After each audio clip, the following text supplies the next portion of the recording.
Les seuls souvenirs que j'ai de l'accident vraiment, c'est de la voiture qui nous fonçait dessus. Bon, concrètement, on fonçait sur la voiture. On aurait pu lui dire de pas doubler, de pas dépasser, de rester derrière, d'attendre. On l'a pas fait. En ce sens-là, je me sens aussi coupable que le conducteur. Le seul souvenir que j'ai eu, c'est d'avoir l'envie dévorante de sortir de là.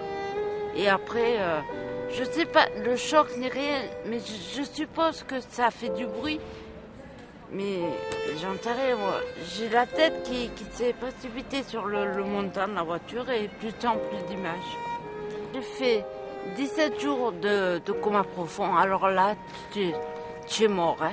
Si t'es pas branché à tous les trucs, tu es mort.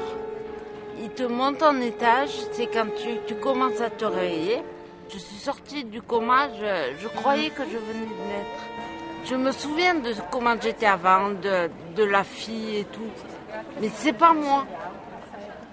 C'est marrant, hein. C'est pas moi. C'est quelqu'un qui me ressemble avec tout ce que j'étais, mais c'est plus du tout la même personne. C'est pour ça que j'ai l'impression que le coma, ça fait comme une gestation. Et la sortie du coma, ça a été comme une deuxième naissance. Mais ça, c'est une belle histoire que je me raconte. Je m'en aperçois de plus en plus, mais j'ai besoin de ça pour avancer.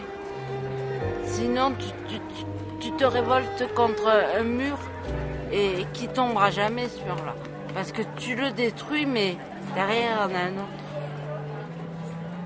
Ma mémoire n'est plus du tout ce qu'elle était. D'ailleurs, chez moi, il y a des... J'ai transformé ma maison en pense-bête géant.